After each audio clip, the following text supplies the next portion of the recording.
Bien, vamos a dar inicio a esta parte 5 de la segunda ley de la termodinámica, ya que hemos realizado varios problemas y creo yo pues que ya tienen el conocimiento suficiente para poner en práctica lo necesario para la culminación de este curso y para su carrera profesional. Vamos a ver como primera parte la lectura del diagrama de Molière.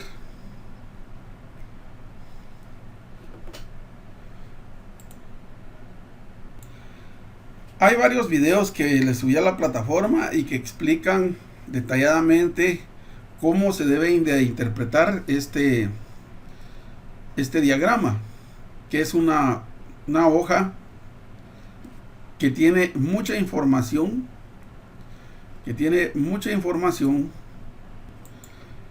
que en realidad es un diagrama psicométrico. Este diagrama nos facilita la vida porque en él podemos encontrar mucha información de materiales que tienen cambio de fase, es decir, el agua, gases y en este caso refrigerantes. Entonces podemos ver sus propiedades y el comportamiento cuando él cumple un ciclo o los ciclos que se van dando en sus cambios de fase, específicamente de líquido a vapor y de vapor a líquido. Entonces este diagrama se caracteriza porque en este eje vamos a tener siempre presión. Algunos diagramas van a tener la presión en atmósferas o en kilopascales, va a depender de cuál sea el sistema. Y en el eje de las X vamos a tener valores de entalpía, que pueden estar dados en kilojoules sobre kilogramos si el sistema internacional o en BTU libras si el sistema inglés. Aquí dentro del diagrama hay varias curvas y la curva principal es esta curva que vemos de color negro, que es prácticamente la curva del líquido vapor. De este lado, todo lo que encontremos, o sea, el comportamiento de este material, del material específicamente si es un refrigerante, si está del lado donde estoy manejando el cursor, de este lado de la curva, este va a ser prácticamente un líquido saturado que está precisamente en la línea, y conforme se aleje de esa línea va a ser un líquido que va a estar subenfriado. Luego tenemos de este lado todo lo que esté sobre la línea negra va a ser vapor saturado, y a medida que se aleje de la línea negra va a ser un vapor sobrecalentado. Una vez que se traspasen los datos de esta línea para adentro, de la línea negra para adentro, el vapor tiende a convertirse en líquido en diferente proporción. Y lo mismo pasa con el líquido. Cuando empieza a transferirse hacia este lado, se va a ir convirtiendo en vapor. Luego tenemos de las líneas de las líneas isobaras de presión constante, que es esta línea rosada. Estas líneas nos van a dar la información de la presión baja y presión alta que está el sistema, ¿sí?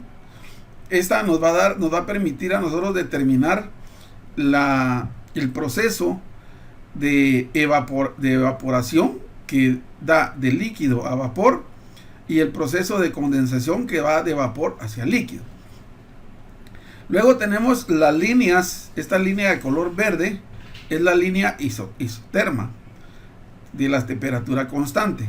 Su entrada viene por aquí, hacen contacto con la línea de líquido saturado, luego se va de forma horizontal, hace contacto con la línea de vapor saturado, y luego nos vamos buscando esta tendencia para saber cuál es la temperatura, en este caso de saturación del líquido, y en este caso la temperatura de saturación del vapor. Muy bien. Luego tenemos la línea de comprensión. Estas líneas de comprensión son las de entropía constante, incéntropa. Es esta línea celeste. Esta línea celeste nos va a marcar el proceso de compresión del gas o del refrigerante cuando entra al compresor. Posteriormente vamos a ver también las líneas isoentálpicas, que es la línea amarilla. Todas estas líneas amarillas que están de forma vertical nos van a dar las diferentes entalpías. La entalpía de vapor saturado, la entalpía de líquido saturado, también nos va a dar la entalpía de líquido sobrecalentado, y nos va a dar la entalpía de líquido comprimido, y nos va a dar la entalpía de líquido subenfriado. También tenemos las líneas, las isócoras de volumen constante.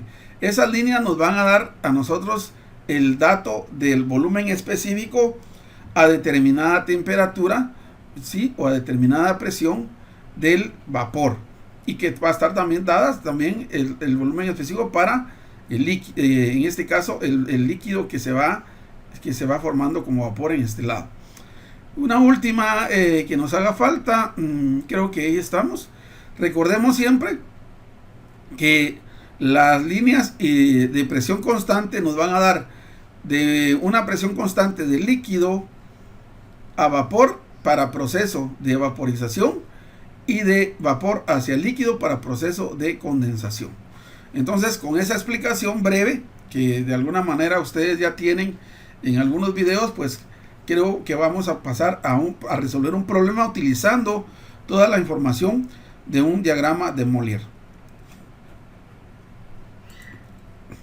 Y ahora tenemos un problema propuesto.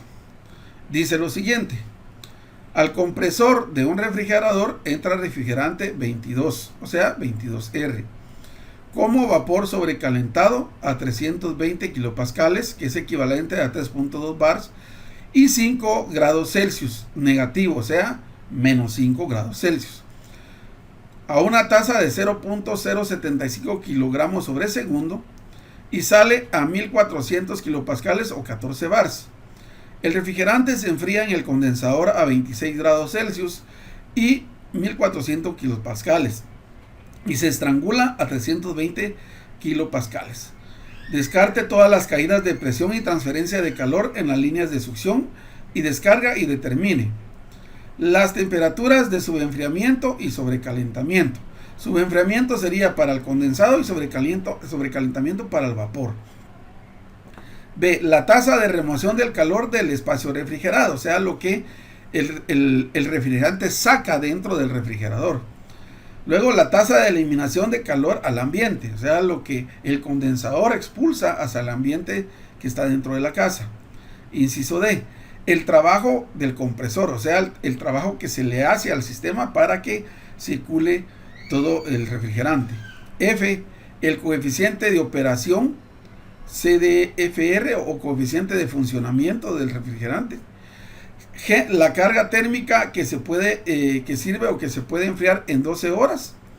Y el inciso H, el flujo volumétrico del compresor a la salida. Miren toda la información que nos están pidiendo con poquitos datos que nos dieron en el planteamiento. Bien, en este gráfico entonces tenemos los datos más importantes del sistema que nos da el problema.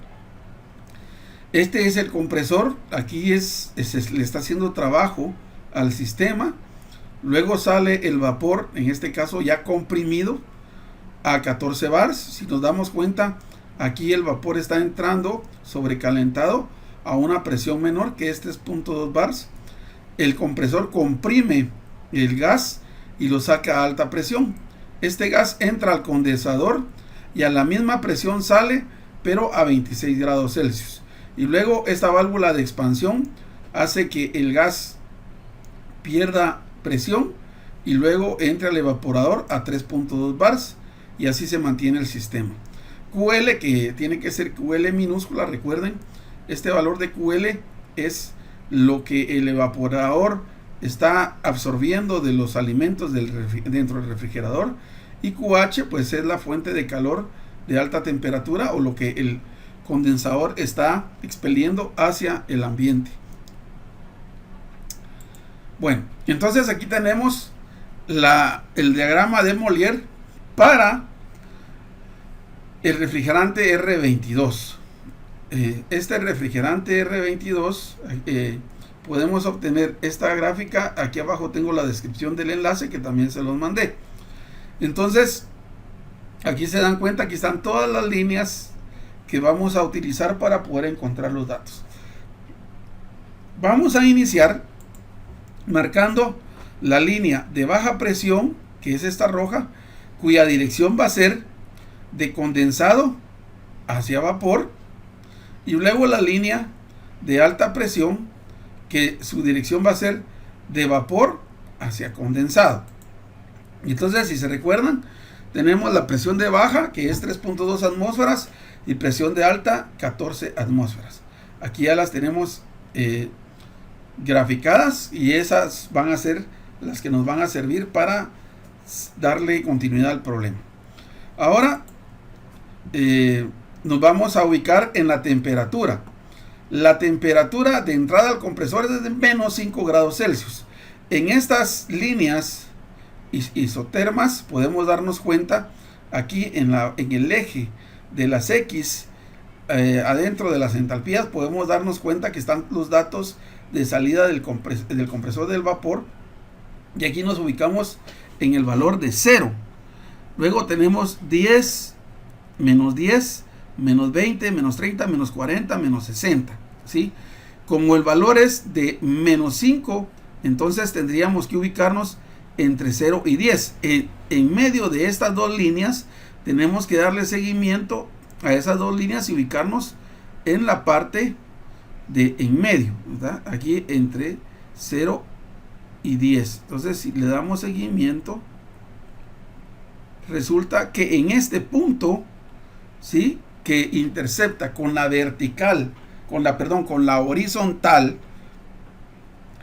de la presión, nos vamos a ubicar aquí, regreso, entre estas dos, aquí nos vamos a ubicar como el punto de referencia, que es a la temperatura que está saliendo del evaporador como vapor sobrecalentado. La temperatura del cambio de fase o del vapor saturado es la que está aquí pegada, y podemos darnos cuenta que está entre 10 y 20, o sea, entre menos 10 y 20, casi menos 13 grados Celsius. Entonces, con esto ahora marcamos una línea de este punto hacia vertical hacia abajo, y con eso vamos a ubicar la entalpía de salida del vapor sobrecalentado, que para este caso, si ya lo miramos de forma minuciosa en la gráfica que ustedes imprimieron, nos va a dar más o menos un dato de entalpía de 407 kilojoules sobre kilogramo. Luego, a partir de este punto, vamos a seguir las líneas entrópicas. Miren, isoentrópicas son estas líneas que están así inclinadas, que nos van a marcar el proceso de compresión dentro del compresor. Entonces hay que seguir la línea. Si nos damos cuenta, tenemos casi cabal una línea que va interlineada. Entonces voy a dibujar una línea que parte del punto de temperatura de sobrecalentamiento, y ahora la dibujo. ¿Sí?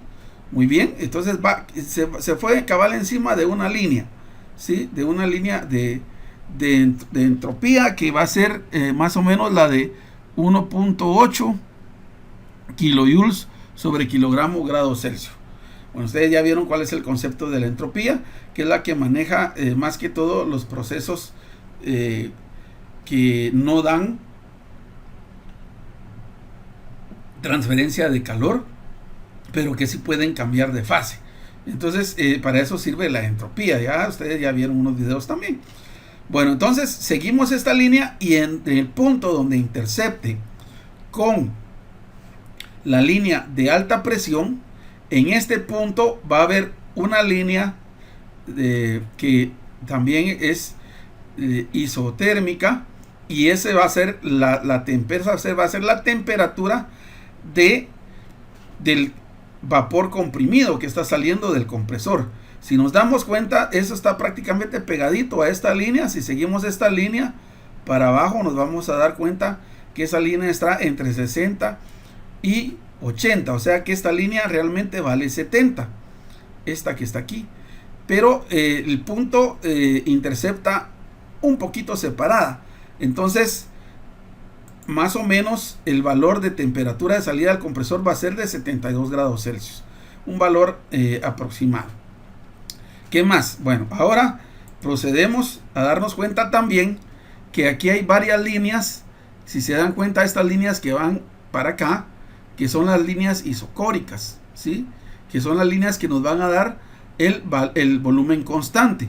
Entonces, si nos damos cuenta, aquí casi pega con esta línea que va acá. Le voy a dar seguimiento con la línea que me da 0.02 metros cúbicos por kilogramo. Y luego está la línea de abajo, que esa es de 0.025 metros cúbicos por kilogramo.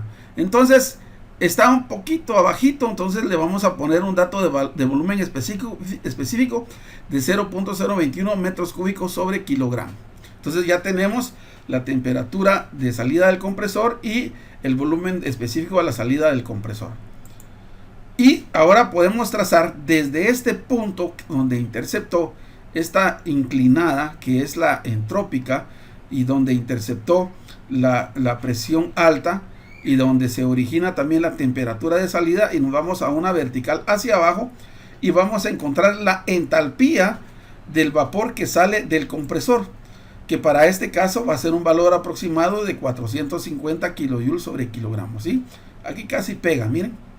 Muy bien. Entonces, este proceso, esta parte ya tenemos la mayor información. Ahora vamos a seguir de aquí para acá, ¿sí? Que es el condensado. Pero nos dicen que el condensado se enfría a 26 grados Celsius. Entonces, aquí están las líneas isotérmicas. Yo tengo 0, 10, 20, 30, 40, 50. Pero me están diciendo que se enfría a 26, entre 20 y 30. Entre estas dos, más o menos más orientada a 30, me voy para abajo, en esta parte de aquí. Entonces, en este punto, aquí donde está el cursor, ahí es donde hasta ese valor de temperatura se lleva el condensado. Entonces, ahí puedo trazar un punto y luego trazar una línea vertical hacia abajo. Aquí me salió la temperatura de vaporización, ¿sí? Que es prácticamente la que está en la línea negra, que va a estar entre, si se dan cuenta, miren, según las líneas, entre 30 y 40, que es la temperatura de vaporización la temperatura de vapor saturado y la temperatura de líquido saturado. Esa temperatura, ¿qué significa?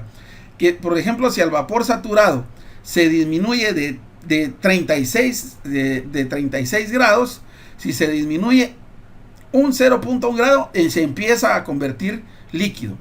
Y si el líquido se aumenta en 0.01 grados Celsius, se va a empezar a convertir vapor, ¿sí? Si esa temperatura de 36 grados del vapor se le adiciona 0.01, ya es vapor sobrecalentado.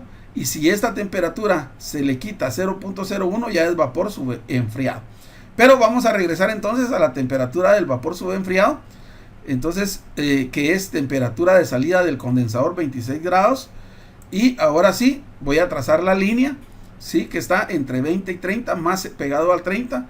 Y en este punto voy a tener entonces esa temperatura de 26 grados Celsius, que es la temperatura de salida del condensador, o la temperatura a la cual se está enfriando el condensado. Muy bien. Si yo sigo esta línea hacia abajo en la vertical, entonces voy a tener aquí la entalpía del condensado, ¿sí? Que para este caso sería 231. Y si ustedes se dan cuenta que esto fue algo que no expliqué, pero estas líneas que están dentro de la campana donde está el vapor, el líquido saturado y el vapor saturado, hay varias líneas que están dando así, miren, que siguen el mismo comportamiento. Estas líneas representan la calidad del vapor, ¿sí? Y está 0.1, 0.2, 0.3, 0.4 hasta 0.90. ¿Qué significa esto? Que todo lo que está dentro de la campana es una mezcla de vapor condensado, vapor y condensado, o condensado y vapor. Lo que está fuera de la campana es puro vapor, y lo que está fuera de la campana de este lado es puro condensado. Entonces, a medida que estos valores van subiendo, significa que hay más vapor que condensado, y a medida que disminuye hay más condensado que vapor. Y en este caso nos quedamos en un valor entre 0.4 y 0.5, aproximadamente 0.42 o 0.43, que quiere decir que aquí este material es una mezcla de condensado y de vapor. Aproximadamente 0.43 en este caso sería vapor, y el resto en este caso sería el líquido, ¿sí? Muy bien. Entonces ya tenemos ahí los datos, la entalpía de salida del evaporador para el vapor sobrecalentado, la entalpía de salida del compresor para el vapor comprimido. Tenemos las diferentes temperaturas, tenemos la temperatura de salida de vapor comprimido con su volumen, las temperaturas de saturación, la temperatura de enfriamiento del condensado, las presiones de alta y baja. Esto lo podemos contrastar.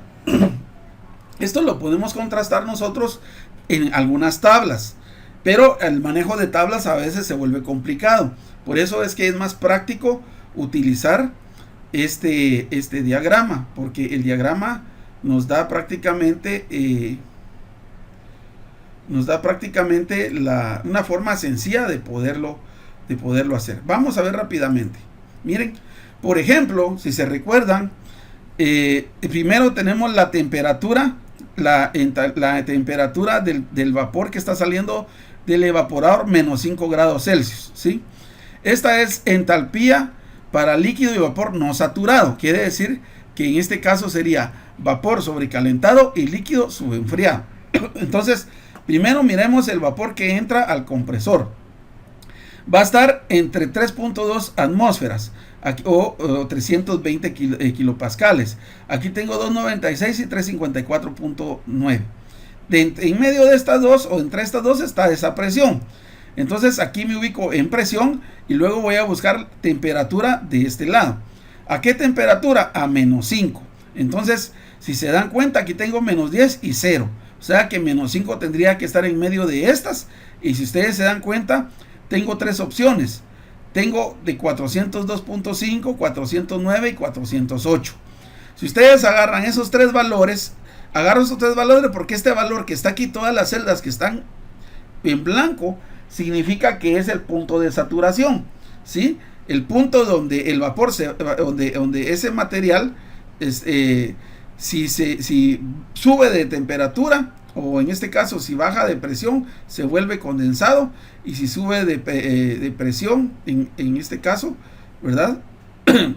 O al contrario, en este punto, si el vapor o el material, ¿verdad?, sube en este caso de presión, se convierte en condensado, y si baja de presión se convierte en vapor. Entonces aquí podemos darnos cuenta que entonces la entalpía que encontré en la gráfica de Mollier era de 407 kilojoules sobre kilogramo, y aquí tengo tres opciones: 402, 409, 408. Yo podría sumar las tres para hacer una interpolación integrada y dividir dentro de 3, y me va a dar un valor muy cercano a 407. Yo me quedo con lo de la gráfica. Luego miremos aquí a la alta presión, que está entre 1355 y 1534. Primero voy a tener la entalpía, en este caso es entalpía 2, lo voy a corregir. A veces siempre hay cositas que no. Bueno, ahí está. Entonces podemos darnos cuenta que la entalpía 2 es la salida del compresor, ¿sí? Y la salida del compresor yo obtuve 450 kilojoules. ¿A qué temperatura? 72. Aquí estoy a 14 atmósferas. Luego voy a buscar 70 y 80, casi pegado al 70, o sea, tengo cuatro opciones: 443.6, 452, 445, 454. Entonces, De esas 4 opciones, yo obtuve un valor de 450, que tal vez pudo haber sido un poquito menos, pero para no tener mayor problema, lo dejé en esa línea que cabal pegaba en 450. Y luego tengo la temperatura del condensado. Miren, todo lo que está por debajo de estas celdas que están en blanco es vapor sobrecalentado. Y todo lo que está por arriba de estas celdas es condensado que está pues subenfriado en algunos puntos. Entonces el condensado estaba a la salida del condensador a alta presión, a 1400 kilopascales, y está a una temperatura de 26 grados, entre 20 y 30. También tengo 4 opciones, ¿verdad? Si ustedes suman las 4 opciones y las dividen dentro de 4, les va a dar alrededor un valor alrededor de 231 kilojoules sobre kilogramo. Entonces pueden utilizar las tablas, pero yo las utilizaría más que todo para validar la información que yo obtuve en el diagrama de Mollier. Esta es la tabla para propiedad de líquido y vapor saturado.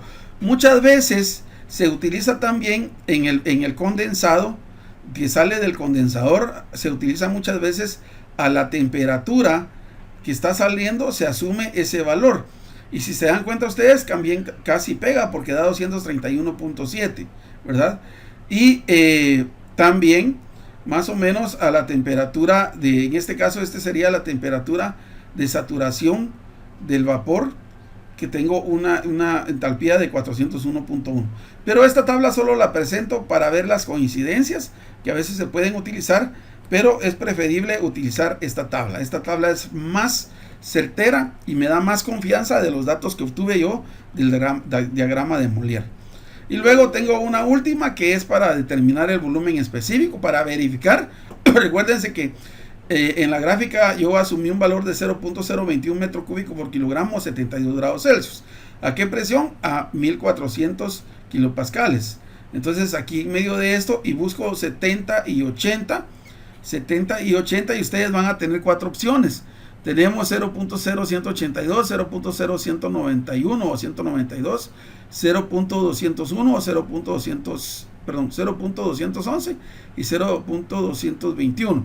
Si esos valores los divido entre 4, los sumo y los divido entre 4, me va a dar un valor cercano a 0.021. O sea que sí está correcta la información que obtuve en el diagrama de Mollier. Entonces ahora aquí ya tengo los datos, ya tengo la entalpía de salida del evaporador o lo que está entrando al compresor. Tengo el volumen específico de salida del compresor, la temperatura de salida del vapor comprimido del compresor y su entalpía. Tengo también aquí, en este caso, la entalpía de salida del condensador y la presión de entrada al evaporador. Ahí está todo el sistema, ¿verdad? Con sus datos. Entonces ahora procedemos a hacer los cálculos. Sabemos que nos piden que se determine el calor absorbido, el calor liberado, trabajo de entrada, etcétera. El funcionamiento del refrigerador es estable. No hay cambios de energía cinética. Y aquí están las propiedades: entalpía de salida del evaporador, del vapor sobrecalentado, ¿verdad? O entrada al compresor a una temperatura de menos 5 grados Celsius. La entalpía del vapor comprimido, ¿verdad? A 72 grados Celsius, o entrada al condensador, y la entalpía de salida del condensador, que es 231 kilojoules por kilogramo, ¿verdad? A temperatura de 26 grados Celsius. La temperatura de saturación de vapor y condensado es de 36 grados Celsius. Ver la salida del compresor. El volumen específico, que sería 0.021 a la salida del compresor.